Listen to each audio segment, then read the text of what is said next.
Good evening प्यारे प्यारे बच्चों। आज हम लोग बिल्कुल नया चैप्टर स्टार्ट कर रहे हैं। The name of the chapter is reaction mechanism. बहुत ही इंपॉर्टेंट, बहुत ही इंटरेस्टिंग चैप्टर है। आपके एग्जाम में, हर एग्जाम में इसकी अपनी इंपॉर्टेंस है। बिना इसके ऑर्गेनिक केमिस्ट्री इम्पॉसिबल है, राइट। तो आज हम लोग इसको पॉसिबल बनाते हैं अपनी क्लास में। सबसे पहले हम पढ़ेंगे वो हम लोगों ने लास्ट क्लास में पढ़ा है ऑर्गेनिक कंपाउंड के बारे में बहुत सारी चीज़ें। तो देखो क्या लिखा हुआ है कि ऑर्गेनिक मॉलिक्यूल, जिसको हम क्या कहते हैं, सबस्ट्रेट। इसके बाद यहाँ पर लिखा हुआ है अटैकिंग रिएजेंट, इसके बाद लिखा है इंटरमीडिएट, इसके बाद बना है प्रोडक्ट और नीचे लिखा है बाई प्रोडक्ट। ये एनसीईआरटी की एग्जैक्ट लाइन है, मैंने आपको दिखा दी। अब इस बात को समझिएगा सबसे पहले कि व्हाट इज रिएक्शन मैकेनिज्म। तो रिएक्शन मैकेनिज्म में हमें क्या पढ़ना है, तो what is reaction mechanism. Reaction mechanism is a sequential account, it is a sequential account of each step. कोई भी रिएक्शन एक स्टेप या एक से ज्यादा स्टेप में कंक्लूड होती है, ठीक है। अब होता क्या है कि यहाँ पर क्या है, it will describing the detail of electron movement. Reaction की मैकेनिज्म में हम सबसे पहले क्या देखते हैं, इलेक्ट्रॉन मूवमेंट देखने को मिलती है। और energetic during bond cleavage. Bond cleavage का मतलब बॉन्ड टूट रहा है, क्या हो रहा है, कोई बॉन्ड टूट रहा है और कोई नया बॉन्ड बन रहा है। तो रिएक्शन मैकेनिज्म में हम क्या क्या चीजें देखेंगे, इलेक्ट्रॉन की movement, bond break, fission of the bond या ब्रेकिंग ऑफ द बॉन्ड, और बॉन्ड फॉर्मेशन। और यही तो होता भी है। रिएक्टेंट रिएजेंट के साथ क्या करते हैं, रिएक्ट करके क्या बनाएंगे, रिएक्शन इंटरमीडिएट। और रिएक्शन इंटरमीडिएट फिर आगे चल, क्योंकि ये बहुत अनस्टेबल कंडीशन है, उसके बाद सीधे क्या बनेगा, प्रोडक्ट। अब यहाँ पर क्या लिखा है, तो लिखा है और rate of transformation of reactant into product. Reactant से प्रोडक्ट बनाने की बात को अगर मैं तुम्हारे सामने रखूं तो इसका मतलब ये होता है कि कोई रिएक्टेंट है, उसका कोई बॉन्ड ब्रेक होगा और रिएजेंट के साथ वो रिएक्ट करेगा। रिएजेंट कोई ना कोई उसको क्या प्रोवाइड करेगा, रिएक्शन इंटरमीडिएट प्रोवाइड करेगा। उस रिएक्शन इंटरमीडिएट से जाकर के वो रिएक्टेंट लगेगा और क्या बनाएगा, कोई नया प्रोडक्ट। चलिए अब सबसे पहले हम जानते हैं कि कोवैलेंट बॉन्ड क्या होता है। क्या, व्हाट इज कोवैलेंट बॉन्ड। जैसे ये देखिए, तो कोवैलेंट बॉन्ड हमेशा किसके किसके बीच में होता है, मेरा कोई बता दे मुझे, नॉन मेटल और नॉन मेटल के बीच में। नॉन मेटल और नॉन मेटल के बीच में कौन सा बॉन्ड होता है, कोवैलेंट बॉन्ड। जैसे यहाँ पर दो स्पेसीज हैं, दो नॉन मेटल्स हैं और इनके बीच में बॉन्ड बना हुआ है। तो लिखा है a bond form between two atom by the mutual sharing of electron. By the mutual sharing of electron. जैसे मान लीजिए खुशी है, सविता है और 10 रुपए की किटकैट है, तो 5 रुपए इन्होंने लगाए, 5 रुपए इन्होंने लगाए, दोनों ने मिलकर के किटकैट खरीदी। तो उस किटकैट पर दोनों का हक है। जैसे मान लो खुशी ये दिख गई मीनाक्षी खुशी को, तो कहते देखो किटकैट, ठीक है। और जैसे मान लो कि सविता काजल दिख गई, काजल दिखा रही, देखो किटकैट है हमारे पास, हम लोग किटकैट खाते हैं। तो आप मेरी बात को समझिए, यहाँ पर क्या है, म्यूचुअल शेयरिंग से एक जो है किटकैट खरीदी और उसके बाद ये दोनों खुश हैं, स्टेबल हैं, दोनों के पास किटकैट हो गए ना। किटकैट एक खाओ आधी खाओ, एक ही बात, टेस्ट के लिए खाओगे ना। बात समझ में आ गई। तो किटकैट आने से ये दोनों की क्या हो गई, सामाजिक प्रतिष्ठा बढ़ गई, तो स्टेबिलिटी इनकी बढ़ गई। बात समझ में आ गई, मैं आगे बढ़ जाऊं। यही तो आप लोग गलत करते हैं, मुझे आगे बढ़ने से रोकते हैं। हो गया, चलिए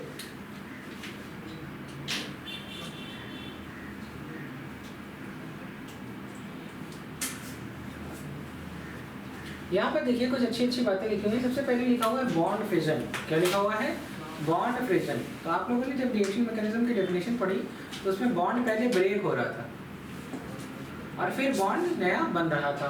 तो सबसे पहले हम बात आते हैं, जो हमने कोवैलेंट बॉन्ड देखा, किसने देखा था कोवैलेंट बॉन्ड। तो कोवैलेंट बॉन्ड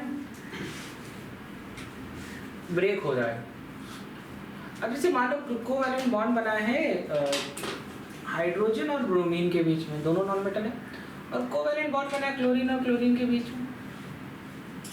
अच्छा, दोनों क्लोरीन की ताकत बराबर, जब ये बॉन्ड टूटेगा तो कोई किसी का इलेक्ट्रॉन लेगा क्या? नहीं, जनरली तो नहीं लेगा। तो इस तरीके की बॉन्ड ब्रेकिंग में को कहेंगे दोनों को बराबर, दोनों की इलेक्ट्रोनेगेटिविटी बराबर है, तो इनके बीच का इलेक्ट्रोनेगेटिविटी डिफरेंस क्या होगा? सेम होगा। तो बॉन्ड जब भी ब्रेक होगा वो दोनों को जिसके जितने इलेक्ट्रॉन थे, जैसे इन दोनों बहनों ने 5-5 रुपए मिलाए, दोनों की ताकत बराबर, जब कभी भी इनमें लड़ाई होगा वहाँ 5 रुपए वापस करो, तो कहीं 5 रुपए कहाँ से वापस करें, चलो ये किटकैट तोड़ लेते हैं, तो आधी किटकैट ये रखेंगे, आधी किटकैट ये। भाई बात सही है? बात सही है? चलिए, अब मान लीजिए मैं और खुशी मिलकर के चॉकलेट खरीदते हैं। मैंने कहा खुशी पैसे तो नहीं है, अरे सर 5 रुपये मेरे पास भी, हमने कहा चलो हमने लिए किटकैट। अब मैंने किटकैट खोला, तब से खुशी कही नहीं लग रहा, मुझे डाउट हुआ। खुशी कही कि नहीं किटकैट तो हमको किटकैट चाहिए हमारी। हमने बेटा ठीक है अभी फ्रिज में रखी, बांध देंगे, अभी तो गल गई है, वो गर्मी थी, फ्रिज में रखी है, जब जम जाएगी तब बराबर बांटेंगे, नहीं तो आधी इधर आधी उधर हो जाएगी, बराबर नहीं हो पाएगा। अब खुशी लग रहा है इनको हम किटकैट देंगे। खुशी सिर्फ ये सोच रही है कि इनकी किटकैट इनकी थी, अभी वो किटकैट 5 रुपए वाला नहीं, आधा हिस्सा तो मेरा था, लेकिन बचा हुआ आधा हिस्सा इनका था, वो किटकैट अभी पूरी मेरे फ्रिज में। खुशी खाली ये सोच रही है किटकैट में इनका भी हिस्सा है, लेकिन मिलेगा नहीं। तो बॉन्ड टूटा तो नहीं, लेकिन कभी भी बॉन्ड टूटे तो हम क्या कहेंगे, खुशी जाओ नीचे ऑफिस बंद है, जब खुलेगा तब देंगे जाओ। तो खुशी चली गई। अब खुशी लगने लगा धीरे धीरे कि यार बात कुछ बनी नहीं, तो धीरे धीरे नीचे जाएंगे खुशी, तो खुशी से मान लो ये काजल पूछ ली या शैल पूछ ली, क्या हुआ चॉकलेट, कहेंगे हम कोचिंग को दान कर दिए। ये थोड़ा बताएं सब छीन लिए, क्या कहेंगे कोचिंग को, अरे इनकी प्रतिष्ठा कम नहीं हो जाएगी, ऐसे दान कर दिए तो प्रतिष्ठा बढ़ गई, अरे हमने सावंत सर को दे दिया। तो इनके ऊपर कैसा दूसरों के प्रति क्या भाव आएगा, अरे कितनी अच्छी लड़की है, सावंत सर को किटकैट दान कर दी, मतलब इसके पॉजिटिव नेचर एटीट्यूड आ जाएगा इसके प्रति। तो इनके ऊपर कौन सा चार्ज डेवलप होगा? Positive charge. और जिसने इनकी किटकैट रख ली वो देखिए खुशी दिख तो नहीं रही है तो वो किसके प्रति क्या आएगा? नेगेटिव भाव, दैट इज नेगेटिवली चार्ज। चलो ये तो एक छोटी सी बात है। अब हम अपने काम की बात करते हैं। तो बॉन्ड फिजन क्या होता है? दो एक होता है होमोलिटिक फिजन और एक होता है हेटेरोलिटिक फिजन। अब यहाँ पर क्या लिखा है कि जो कोवैलेंट बॉन्ड है, देखो अगर दोनों की ताकत बराबर थी, खुशी और सविता की ताकत बराबर थी, तो किटकैट आधी आधी बटी, कोई किसी का हिस्सा ले नहीं पाया। तो यहाँ पे लिखा हुआ है breaking of covalent bond in such a way that both atom और species retain one electron each। मतलब एक बॉन्ड टूटेगा तो एक बॉन्ड में 2 इलेक्ट्रॉन होते हैं। कोई भी एक बॉन्ड में कितने इलेक्ट्रॉन? 2। तो एक इसके पास चला गया, एक इसके पास, या हम दूसरे शब्दों में ये कह सकते हैं when a covalent bond between two atom break सबसे इंटरेस्टिंग बात है symmetrically, it will break symmetrically to give free radical, then it is called homolysis। तो फ्री रेडिकल में क्या होता है, सॉरी होमोलिसिस में क्या होता है? फ्री रेडिकल बनते हैं, दिखाते हैं, नेक्स्ट पेज पे दिखाते हैं, नोट कर लीजिए। अब मेरी बात समझिए, मैं बॉन्ड ब्रेकिंग की आपसे बात कर ही रहा था। जिससे मान लीजिए मैं और सर मिल करके ये एसी खरीदे, तो एक आउटडोर हो गया, एक इंडोर यूनिट हो गया, और एक रिमोट है, ठीक है। तो जनरली क्या है कि दोनों का बराबर हिस्सा है, रिमोट को साइड में कर दो फिलहाल। हम दोनों ने आधा इंडोर वाली यूनिट हमने रख ली, आउटडोर वाली यूनिट हमने प्रशांत सर को दे दी। चलो भैया 40,000 की चीज़ थी, 20,000 तुम लगाए, 20,000 हम लगाए, आधा हमारा आधा तुम्हारा, यहाँ तक तो कोई दिक्कत नहीं। लेकिन मान लो हमारे पिताजी आ जाए, कौन आ जाए? पिताजी आ जाए। अब पिताजी आ जाए और पिताजी ये कहें कि ऐसा है, ये एसी जो है वो सावंत के रूम में लगवा दो। क्या कहें? एसी जो है वो किसके रूम में लगवा दो? सावंत के। अब एसी में आधी थोड़े लगेगी, लगेगा तो इंडोर आउटडोर दोनों यूनिट लगेगा। तो ऐसा लग रहा है कि किसी का हक छीन लिया गया, जबकि दोनों की ताकत बराबर थी, उसके बावजूद हेटेरोलिसिस पॉसिबल है। किसके प्रेजेंस में? तो कहेंगे sir in presence of solvent. Catalyst is something else, वो यहाँ पे नहीं पढ़ेंगे। वो आगे का बात है। चलिए यहाँ तक बात समझ में आ गई आप लोगों को, मैं आगे बढ़ जाऊँ। अभी हम आपको होमोलिसिस पढ़ा रहे हैं। चलिए अब यहाँ पर कुछ इंपॉर्टेंट पॉइंट लिखिए।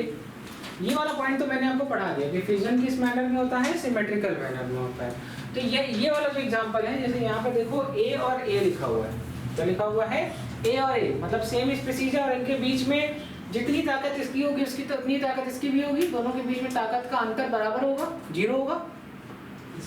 दोनों के बीच में ताकत का अंतर 0 होगा, दैट इज डेल्टा EN बराबर 0। तो जब भी चाहे, अब देखो यहाँ पर सिर्फ यूवी लाइट ही नहीं, चाहे हीट, चाहे इलेक्ट्रिसिटी, चाहे सनलाइट, चाहे पेरोक्साइड, चाहे इलेक्ट्रोलिसिस, ठीक है, इस तरीके से एक न्यूमोनिक बनता है हेल्पर। ये फ्री रेडिकल रिएक्शन को फेवर करता है। किसको फेवर करता है? फ्री रेडिकल रिएक्शन को। आगे जब फ्री रेडिकल पढ़ाएंगे तो वहां पर मैं इसको पढ़ाऊंगा। तो यहाँ पर क्या हुआ कि हमने एक रिएजेंट था, एक रिएक्टेंट था, यूवी लाइट की प्रेजेंस में ये टूटा और क्या बना, ये बॉन्ड जब भी टूटेगा तो एक बॉन्ड, कोई भी एक बॉन्ड में 2 इलेक्ट्रॉन होते हैं, तो एक इसका जब ये बॉन्ड टूटेगा तो कुछ ऐसा ही तो बनेगा, ठीक है। जब ये बॉन्ड टूटेगा तो ये मेथाइल फ्री रेडिकल बनेगा, ये नहीं मेथाइल फ्री रेडिकल। देखिए जरा मेथाइल फ्री रेडिकल का क्या मतलब है, ये है कार्बन और कार्बन के पास है 1 2 3 और 4 इलेक्ट्रॉन। कार्बन के सबसे बाहर की शेल में कितने इलेक्ट्रॉन? 4 इलेक्ट्रॉन। और ये है हाइड्रोजन, इसके पास 1 इलेक्ट्रॉन, ये हो गया 1 हाइड्रोजन, ये है इसके पास यहाँ पर 1 हाइड्रोजन, ये है और 1 इलेक्ट्रॉन। देखो अभी वही जो बॉन्ड तोड़े हो वो यही वाला बॉन्ड तो तोड़े, वही इलेक्ट्रॉन है और वो electron that is odd electron species. कैसे स्पीसीज? Odd electron species. तो ये हो गया methyl free radical, methyl free radical. अब यहाँ पर इसकी ज्योमेट्री क्या है, तो कहेंगे सर मुझे प्लेनर ज्योमेट्री दिख रही है क्योंकि 3 सिग्मा बॉन्ड है, 1 सिग्मा 2 सिग्मा 3 सिग्मा, तो हाइड्रेशन क्या हो जाएगा, sp2। ज्योमेट्री क्या होती है sp2 की? Planar, that is trigonal planar. इसके बीच का बॉन्ड एंगल कितना है? 120 डिग्री का। ये छोटी छोटी सी बात है। अब मेरी बात को समझिए कि यहाँ पर जो ये सब क्या बन रहे हैं, ये सब है क्या एक्चुअली? Reaction intermediate. क्या है ये सब? बात समझ में आ गई? चलिए यहाँ पर देखिए, और इस रिएक्शन इंटरमीडिएट का नाम क्या है? Free radical. क्या नाम है? Free radical. और फ्री रेडिकल बहुत ही ज्यादा रिएक्टिव होता है। जैसे आप लोग, आपका स्कूल, आपकी कोचिंग और आपका कॉलेज, आपके स्कूल से ज्यादा बेहतर कोचिंग थी तभी तो आप यहाँ आए। आपके स्कूल से ज्यादा बेहतर आपकी कोचिंग। स्कूल में कितने दिन रहे? अरे कहीं से 12 साल रहे, 13 साल रहे, बहुत साल रहे। बात को समझिए। लेकिन आपके स्कूल से ज्यादा स्टेबल जगह कौन सी थी? कोचिंग। कोचिंग कितना रहोगे? 1 साल 2 साल, फिर कॉलेज, उससे ज्यादा स्टेबल जगह। तो जो रिएक्शन इंटरमीडिएट है वो कौन है यहाँ पर? कोचिंग। और रिएक्टेंट आप लोग, आप कहाँ आए? कोचिंग आए, क्योंकि वो ज्यादा स्टेबल है। लेकिन यहाँ पूरे 200-300 साल रहोगे नहीं, बहुत शॉर्ट लिव, 1 साल 2 साल का हमारा आपका मिलन है, उसके बाद तुरंत आप कहाँ चले जाओगे? कॉलेज। तो देखो क्या लिखा है, रिएक्शन इंटरमीडिएट, जो कि यहाँ पर फ्री रेडिकल है, वो क्या है? बहुत ही शॉर्ट लिव्ड है, बहुत ही अनस्टेबल है। तो कोचिंग में रहोगे तो स्कूल भी वापस नहीं जा सकते, जिंदगी में कहाँ हो कुछ समझ ही नहीं आता। जो 1-2 साल रिपीट किया होगा उसको ये बात बहुत अच्छा समझ में आती है कि कोचिंग में सब फिर समझ नहीं आता, लाइफ कहाँ जा रही है कुछ समझ नहीं आ रहा है। कॉलेज जा रहे हैं कि वापस कॉलेज, स्कूल भी नहीं जा सकते और कॉलेज भी नहीं पहुंच पा रहे। तो इसका मतलब क्या है? कोचिंग में आप बहुत ही शॉर्ट ड्यूरेशन के लिए रहते हैं, शॉर्ट लिव, अनस्टेबल, और ये बहुत ही हाईली रिएक्टिव स्पीसीज है। कोचिंग ही इतनी अच्छी चीज होती है जिसकी वजह से आप कॉलेज पहुंच पाते हो। हाँ, तो कोचिंग बहुत इंपॉर्टेंट है। देखिए देखो बात आती है कि favourable condition for homolysis, favourable condition for homolysis, तो it occur in gaseous molecule mainly, पहला पॉइंट। दूसरा देखो यहाँ पर मैंने बोला था हेल्पर, मैंने तो हेल्पर बोल दिया था आपको सिखाने के लिए, लिखा है इस वाली सिचुएशन के बारे में बता रहे हैं, प्रेजेंस ऑफ सनलाइट। दूसरा क्या है? टेट्राएथाइल लेड डाईएजोमीथेन, या फिर ऑर्गेनिक पेरोक्साइड। ऑर्गेनिक पेरोक्साइड का सबसे अच्छा एग्जांपल क्या है? H2O2, organic peroxide. और हाई टेम्परेचर को हीट ही बोल सकते हैं, फेवर होमोलिसिस, अब हम बात करते हैं it also take place in solutions of non polar solvent. बहुत अच्छी बात। तो इसका मतलब क्या है, इसका मतलब मेरी बात को समझिएगा, यही सेम चीज मैं यहाँ पर सॉल्वेंट नॉन पोलर कर दें तो रिएक्शन इंटरमीडिएट क्या बनेगा, फ्री रेडिकल। यही जगह पर कोई पोलर सॉल्वेंट ला के रख दें तो यहाँ पर कार्बोकैटायन कार्बन आयन बनेगा। अभी आगे दिखाऊंगा, बात समझ में आ गई। तो नॉन पोलर सॉल्वेंट का एग्जांपल क्या है, ईथर है, CCl4 है, that is carbon tetrachloride, CS2 और बहुत सारे एग्जांपल और भी हो सकते। चलो डन। यहाँ पर देखिए एक पॉइंट लिखा हुआ है, देखो कितनी इंटरेस्टिंग बात लिखी हुई है। जो इलेक्ट्रोनेगेटिविटी डिफरेंस है दैट इज डेल्टा EN, क्या है, दोनों बॉन्डेड एटम के बीच में या तो 0 होनी चाहिए या तो 0 से कम होनी चाहिए। यहाँ पे देखो कितना हो रही है, 0 से कम है ना, 0.9 है, ठीक है। लिखा है मस्ट बी लेस और 0, बहुत कम, देखो 1 से बहुत कम है ना, 1 से बहुत कम है, अप्रॉक्स 0.9 है, 0.9 से कम है तो या तो 0 होगी या तो बहुत कम होगी। तो देखो ये बहुत कम सी वैल्यू है, इट इज 0.9। अब यहाँ पर देखो लिखा हुआ है क्लोरीन Cl2 मॉलिक्यूल और इसके बीच में क्योंकि दोनों देखो यहाँ पर देखो Cl2, तो इनके बीच में इलेक्ट्रोनेगेटिविटी का डिफरेंस क्या होगा, तो कहेंगे सर, लेकिन यहाँ पर C कार्बन और हाइड्रोजन है, क्या है, कार्बन और, तो यहाँ पर कुछ तो होगा, लेकिन ये जो कुछ तो होगा की भी वैल्यू है वो अप्रोक्सीमेटली 0 के आसपास ही है। बात समझ में आ रही है। तो ये जो बॉन्ड ब्रेक हो रहा है, इसमें यहाँ पर देखो हाइड्रोजन मॉलिक्यूल बन रहा है और यहाँ पर क्लोरीन फ्री रेडिकल है। तो देखना, ये देखो यहाँ पर ये जो हाइड्रोजन निकलेगा ये कुछ इस तरीके का निकलेगा, है ना। अच्छा, हाइड्रोजन के पास एक इलेक्ट्रॉन, हाइड्रोजन स्टेबल कब है, 1 के 2 में। हाइड्रोजन के करीब की नोबल गैस कौन है, हीलियम। क्लोरीन के पास 17 इलेक्ट्रॉन है, कितने हैं, कितने चाहिए इसको, एक, क्या बन जाएगा, आर्गन। तो देखो ना ये आपस में बॉन्ड बना लिया, क्या बना लिया, हाइड्रोक्लोरिक एसिड।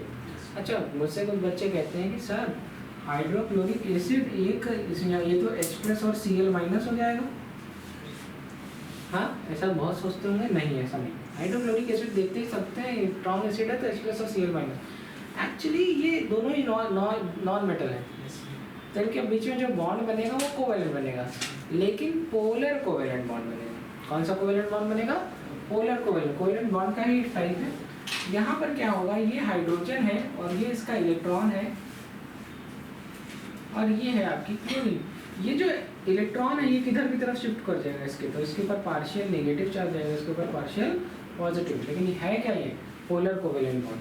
कौन सा बॉन्ड, ये सब जानने के लिए, ये सब लिखना नहीं है, ये सब आपके एग्जाम का टॉपिक का पार्ट नहीं है, खाली आपकी नॉलेज के लिए बता रहा हूँ, ठीक है। तो यहाँ पर आपको खाली ये दिखाना है कि यहाँ पर देखिए बॉन्ड ब्रेक हुआ, क्लोरीन रेडिकल बना, मिथाइल रेडिकल बना और हाइड्रोक्लोरिक एसिड बने, HBr।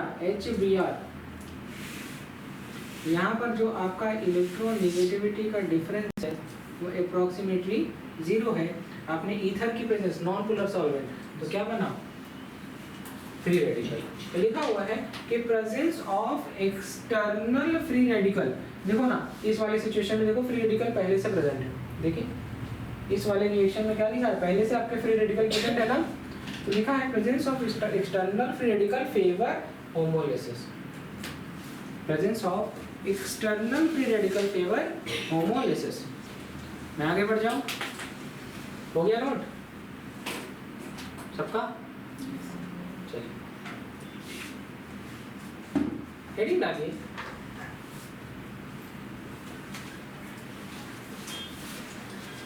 हेटेरोलिसिस। क्या लिखा है, हेटेरोलिसिस, हेडिंग डालिए, हेटेरोलिसिस या हेटेरोलिटिक फ्यूजन। अब यहाँ पर जो कोवेलेंट बॉन्ड है वो इस तरीके से ब्रेक हो रहा है कि एक एटम के ऊपर एक one atom, that one of the atom or species as a pair of retain as a pair of electron, मतलब एक के ऊपर कौन सा चार्ज आ रहा है, नेगेटिव, तो दूसरे का इलेक्ट्रॉन भी रख ले रहा है। बॉन्ड ऐसा ब्रेक हुआ, बॉन्ड ऐसा ब्रेक हुआ है, देख रहे हो ऐसे, नहीं बेटा, ओके समझ में आ गया?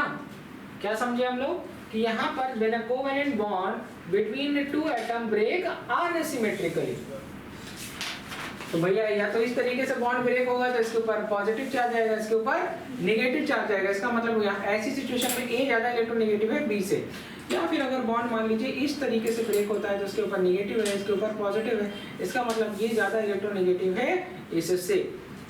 ओके बात समझ में आ गई? और ये किस पर बेस्ड है, तो कहेंगे इलेक्ट्रोनेगेटिविटी के डिफरेंस पर। और एक स्पीशीज बनेगी जो पॉजिटिवली चार्ज स्पीशीज होगी कैटायन, और जो नेगेटिवली चार्ज स्पीशीज होगी वो एनायन। ओके नोट करिए।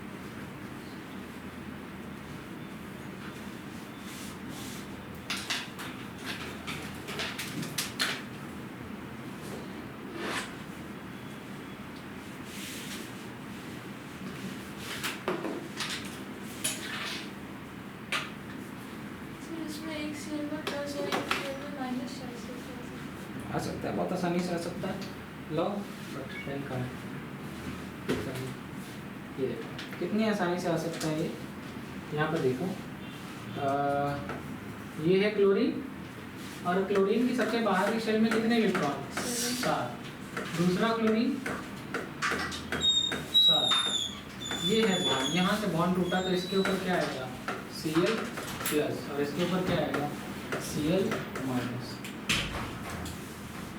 जो पॉजिटिव चार्ज स्पीशीज है that is chloronium ion, negative charge is chloride ion. क्यों हुआ ये, क्योंकि यहाँ पर क्या प्रेजेंट है, पोलर सॉल्वेंट, और अगर ये नॉन पोलर सॉल्वेंट होता तो क्लोरीन फ्री रेडिकल 2 बनते। ठीक है, नेक्स्ट क्लास में इसी के आगे का पार्ट। Okay thank you.